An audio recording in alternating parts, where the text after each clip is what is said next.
Imagine being just 15 years old, sitting alone in your bedroom with a computer, and somehow managing to break into the systems of one of the most powerful space agencies in the world. It sounds like something out of a movie, but it actually happened.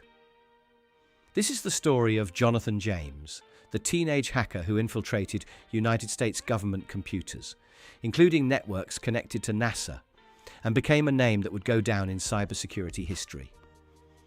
Jonathan James grew up in the United States and, like many teenagers, he loved computers. But unlike most of his peers, he quickly developed a deep obsession with understanding how systems and networks really worked. He taught himself programming, network protocols, and security, spending countless hours experimenting and exploring vulnerabilities. Online, he used the alias C0Marade, a name that would later be linked to one of the most shocking hacks of the late 1990s. In 1999, when he was only 15, Jonathan discovered weaknesses in several government computer systems. One of the most significant targets he accessed was NASA's network. Investigators later found that he had penetrated systems used by engineers working on the International Space Station.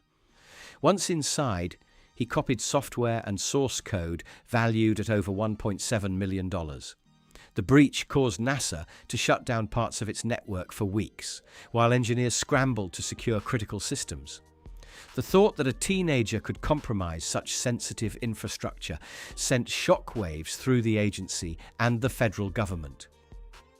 The incident quickly drew the attention of the Federal Bureau of Investigation. At first, authorities assumed the hacker must be an adult, perhaps a professional cyber criminal. However, their investigation revealed something astonishing.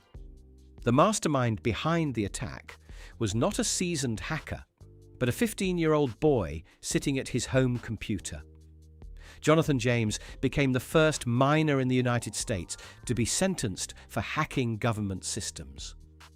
He received house arrest, probation, and was temporarily banned from using computers, a punishment that reflected both the severity of his actions and his age.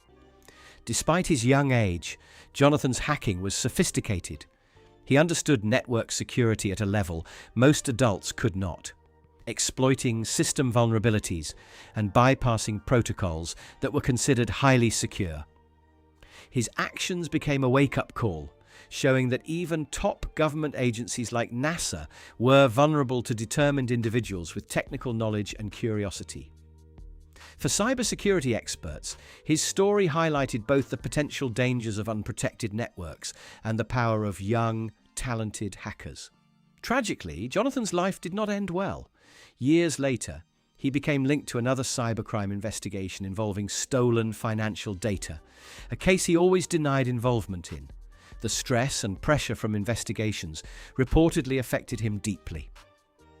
In 2008, at the age of 24, Jonathan James died in a tragic incident.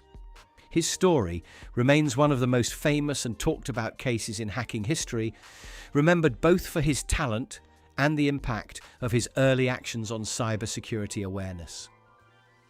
Jonathan James's story also leaves an enduring question.